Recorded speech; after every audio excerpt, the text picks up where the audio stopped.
Ever since the campaign started, I wanted to interview someone who's not one of the politicians, the leaders, experts, or someone who has, I don't know, you've got something to lose in that you would have pylons right by where you live. Not as near as you would think, Okay. but I believe that all of us have much to lose. Absolutely. And therefore the fact that it isn't right on my doorstep really isn't the issue. I believe that no one ought to have these pylons, and no one ought to have any of the energy parks either. Have you always been someone who gets involved in campaigns? Well, yes, I found myself in 1995 when I was living in Llandermoen in a cottage called Nantaronen. There was the threat of the overhead lines to join up with the electro-hydro station in Llandermoen, and I was part of the Blaenau Tywi Defence Committee. I was very fortunate because we had such a noble leader in David Davis. He was the old headmaster in the schoolhouse, and he was a man with a lot of intellect and gravitas, and he led us and was the perfect leader. The whole thing took over our lives. I was there every weekend, midweek, despite working, and it was a very different campaign to any of the campaign now to help make sure that we don't have these awful pylons and things that are undergrounded and the energy parks. It's completely different because, of course, we didn't have social media. A lot of it was to do with walking around, speaking to people and getting them to sign petitions. And I did that. It was a bruising fight, and we were victorious. Okay. So tell me about the involvement that you have now with the campaigns against the proposed building of the wind turbines and pylons and other industrial developments. Well, it's quite strange. You think of social media making things a lot easier, but the whole landscape is very, very complicated because it isn't just in one place. It is dotted throughout Wales. And of course, we have the two lines. And then I became aware through the local action group in Llandyfri about Cofiwch the Ffrind Tywi. And with the farmers, when we went down to the magistrate courts in Llanelli, I went there twice and was really heartened by Plaid Cymru's stance because they were there, and I felt a great solidarity because, of course, I've been a Welsh teacher. I'm unashamedly patriotic. Plaid Cymru has been the party that I've voted for as long as I can remember. And to have them there, to have Anne Davis, to have Kevin Campbell, to have Handel Davis, they're supporting us and supporting the farmers when really they were forced into a situation which was a horrific situation. Who wants to find themselves in a law court, in a magistrate's court, sort of yanked up in front of your betters? Well, not that I believe that they were their betters now. And you've never broken the law in your life? No. Potentially? No. How much of your time does it take up at the moment? Well, it's all consuming now because once you get interested and you understand and start reading about more and more about the energy parks, more about what is happening, then you start to think more about politics, whereas before I was rather a couch potato. My life was quite nice and I didn't need to do this. I mean, since the Llandermoen, since the Blaenau Tywi, but a lot of years have gone by in between, in the interim, and you lead quite a comfortable life. And you can be forgiven for thinking, well, but this is huge. This is too much for any of us to close our eyes to, and it really does fire one up. And I was very, very happy when CPRW and organised the political hustings. That was terrific. That's in the hustings in November 25 in Llandyfri. Yes, because I went there and I did have questions because my understanding had deepened by then. It was just a fantastic opportunity to be able to hear what all of these politicians had to say. But I must tell you, Andy, that I was very surprised. We certainly heard the din in Dinefwr, the noise that was created because people were wound up, people were furious, and it must have been quite a thing to be one of those politicians on the stage, having to be there and realise the strength of feeling. You do this campaigning, and you've started a second time in your campaigning career. Why do you think that, although you do it, so many people don't? You know, there were 200 people in the school hall in Llandovery, but you think of all the people that there were who were just sitting home watching the telly. What needs to happen so I that think politics is at an all-time low. I don't think that people believe politicians anymore. I think that maybe they think that, is there any point, because does anybody listen? But I know from experience that in David and Goliath situations, that the small person can defeat these huge giants. It happened with us with Blaenau Tawi. And therefore that gives me so much strength. And to be perfectly honest with you, I just wonder, I don't know how I could sit back, because I think of, and now I'm a grandmother, I have 2 grandchildren, and it is so important that they're able to access the countryside and to know and to love the sanctity of this countryside, this wonderful environment that we have, in much the same way that I have. What would you say to people who care about rural Wales but feel they're too shy or scared or intimidated to get up and help campaign against these brutal plans? I would just ask them to think about what they have to lose, and to realise that unless they get up, and unless they're worked up about this, worked up enough to ask their politicians, so that their politicians know, especially with this election, this upcoming election, what is important to them. Because what we have is a divide between people who live in Cardiff Bay and in the big cities and the countryside. We've seen this as far as the tax on farmers. And it's high time that the countryside was given due respect, and that politicians realise that they're also answerable to the folk that live within the countryside. What's the best thing that could happen in 2026? The best thing that could happen in 2026 would be that I would feel that the political parties, for me, it would be plied that they would sit down and listen and realise that there are many, many people who are desperately worried about this situation.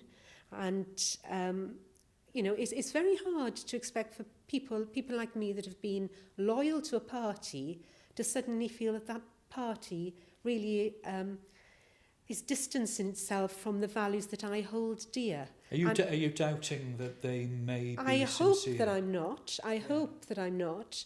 But I do have that in the back of my mind very strongly. And what I'm saying is, if you have someone like me, who is Welsh speaking, who has lived her life locally, and who is unashamedly patriotic, who is questioning now where I go for the elections, because I feel such a disappointment with, I suppose in the hustings, the opportunity was given for the politicians to answer questions. If I could share the questions that I asked. Yes, share your questions. Yeah. So the first question that I wanted to ask everybody on the panel was, Plaid instructed the Senedd and Carmarthenshire County Council to invest 60 million plus of pension money in Bute Energy. How can Plaid be impartial, and is this not a direct conflict of interest? Now, that is a burning issue, because I've been a teacher. That is my pension money. Yeah. I wanted the answer to that. So that was question number 1. Okay. The second question that worries me is the National Grid tells us that our installed wind and solar capacity already exceeds 3.4 gigawatts. An average day in Wales costs 1.7 gigawatts of electricity. Wales is a net exporter of wind and solar. Why do we need all this extra power? Absolutely. Absolutely. You know, that is a burning question. Why in Wales are we expected to make this sacrifice when really we have all the energy that we need? If we don't need it, if we have enough of this wind and solar, why are we having to pay such a heavy, crippling price? Yeah, the only thing I can say is that rural Wales is regarded as being empty. And yet any other country would value what rural Wales has to offer. Absolutely, yeah. So that was one of the questions. Okay. The other one was, peat bog is the best carbon capture material and concrete is the most carbon negative. And I wanted to know, and ask everyone on the panel, why did up to 250,000 tonnes of peat, why dig it up and replace it with concrete turbine foundations just on the 4 parks proposed north of Llandudmoen alone? Now, no, but the Butte Energy is saying that it will make it all right. It will do a sort of wave a magic wand and that will be right.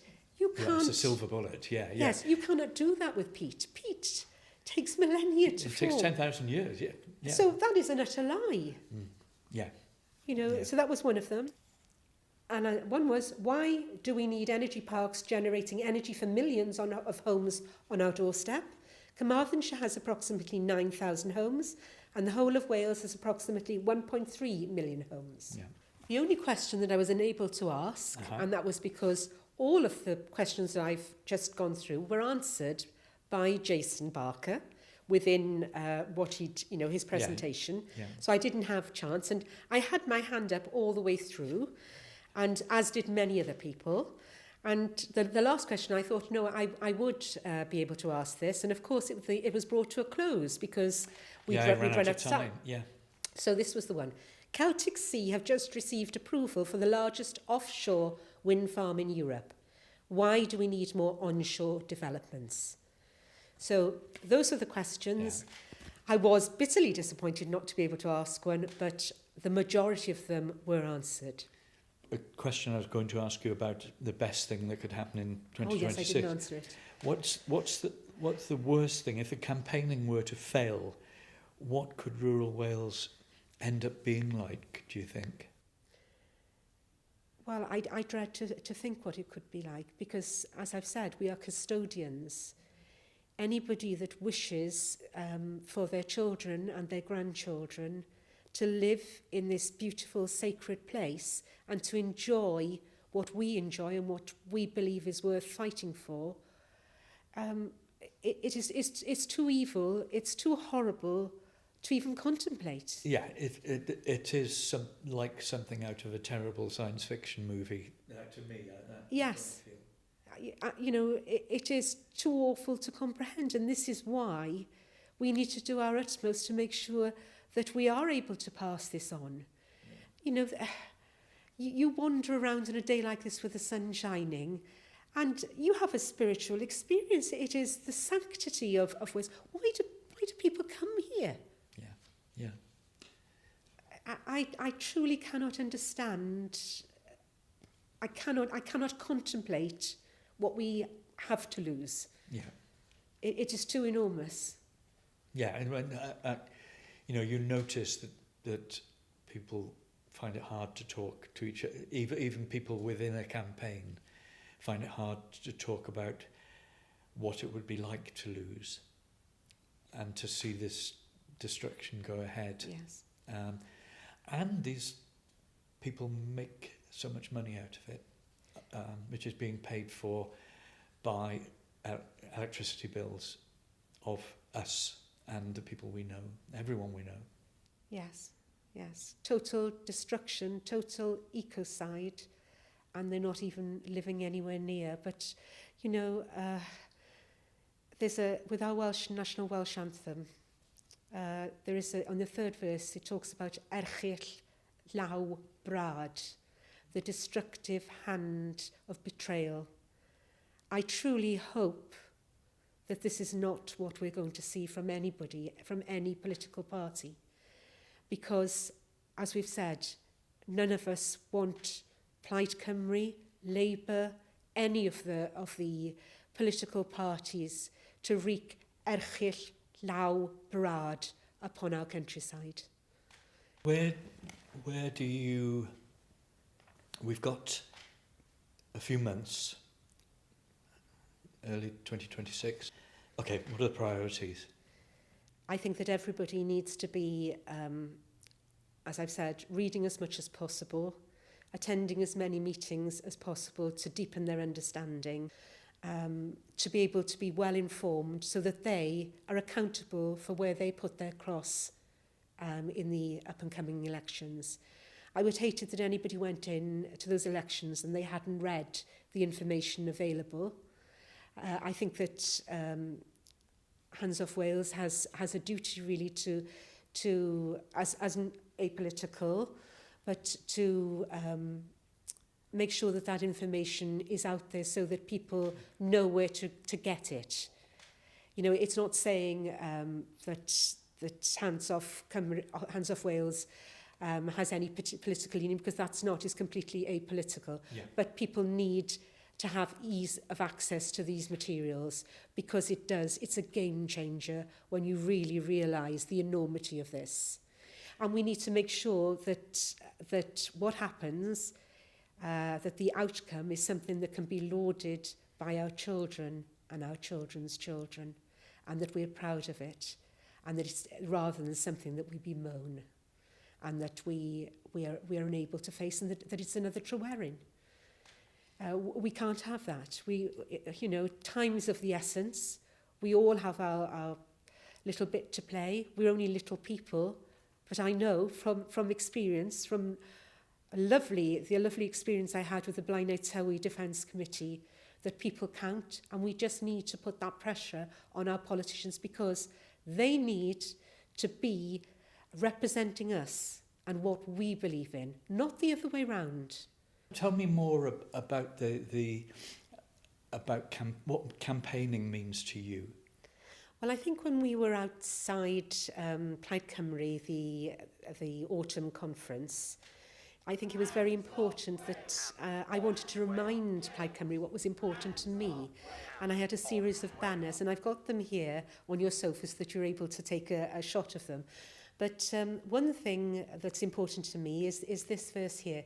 Clyw ein cri, deiwch atom i'r adwy, fel y cadwer i'r oesodd a fel a glendid a fi.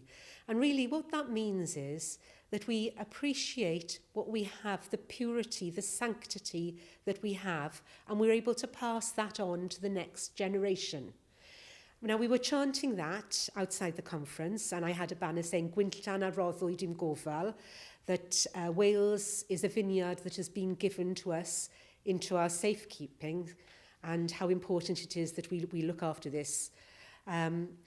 Also, I had a banner which there was quite a bit of response, varied response, from the Plaid Cymru conference, the autumn conference. It said, Nid Llanarthne yw'r unig wynllan a roddwyd i'n gofal. Cofiwch ddyffryn Tywi. And what that means is that I suppose what really irks me, what has made me doubt Plaid Cymru, is the fact that Llanarthne, there seems to be some sort of trade-off. Llanarthne, the beauty of Llanarthne, and Llanarthne is indeed beautiful and deserving, but to my mind, it is no more deserving than anywhere else, and therefore I cannot understand this trade-off.